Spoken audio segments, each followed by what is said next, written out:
Okay. So when it comes to marriage, I think it's the first time I'm going to talk about this. I think so. Or my opinion about this. When it comes to marriage, I'm a bit of, I'm traditional, a little, then I'm contemporary, a little. So I like the traditional part of marriage, the husband, the wife, I can't remember, but some basic things that are traditional. Let me tell you, and the reason why I'm saying this is because of what I'm seeing these days. The fact that these days people would say, let us bring in somebody else into our bedroom. I cannot wrap my brain around all of those things.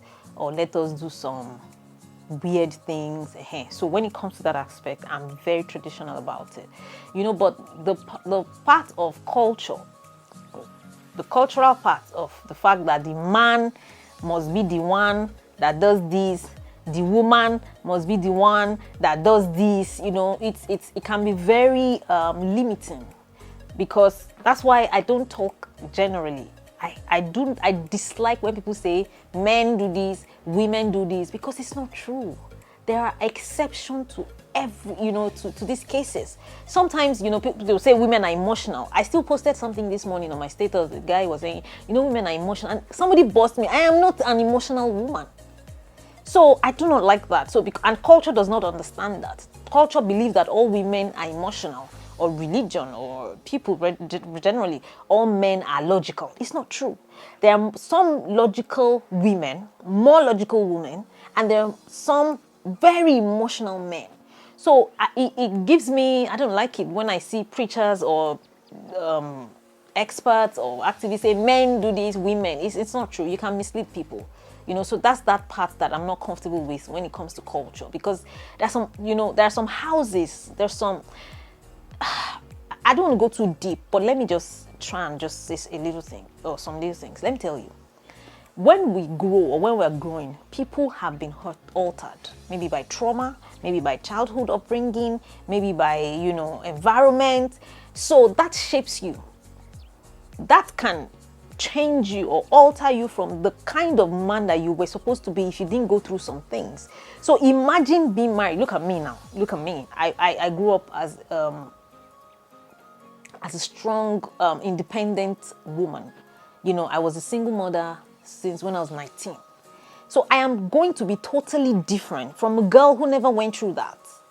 So imagine now saying that, as a man, as a woman, you're supposed to be at home, you're supposed to be cooking, you're supposed to be doing this only, you're supposed to do a 9-to-4 job.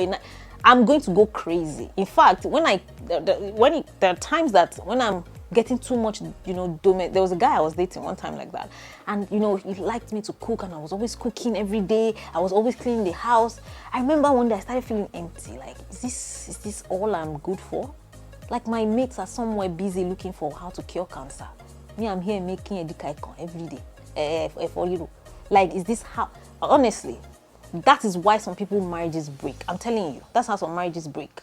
Because the person begins to feel, I want more from life. This is not who I am. So culture cannot help that. Religion cannot help that. So that's that part that I don't agree with.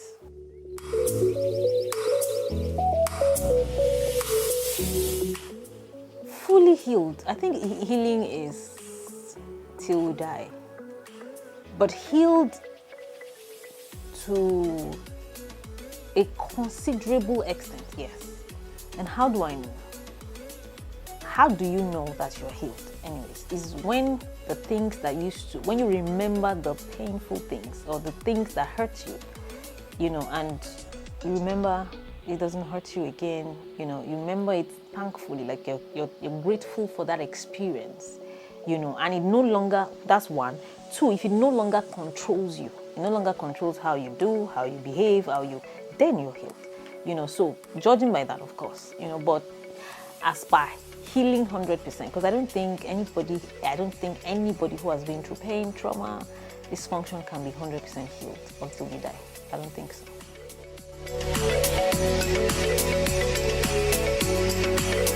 Oh, I am happy. I am happy and I'm fulfilled, yeah. Reason being because I have, it took me a very long time to get here. I am now in a place where nobody tells me what to do. You know, I live life based on my own terms. I think that's what everybody's looking for. You know, I think so. Even though I don't have all the money yet to really fulfill all those dreams, but I'm in a place where nobody is controlling my decisions. You know, that used to be one of my greatest bane in life, where I had this self-conflict of who I am outside and who I am on the inside.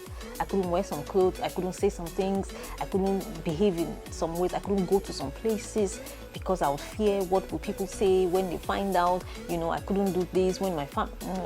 No. You know, so judging by that, I'm there. You know, I am in a happy place. You know, I haven't been here in a long while. You know, so but I'm so grateful because it took me like forever, like crawling, like this, crying, like. But I'm here now.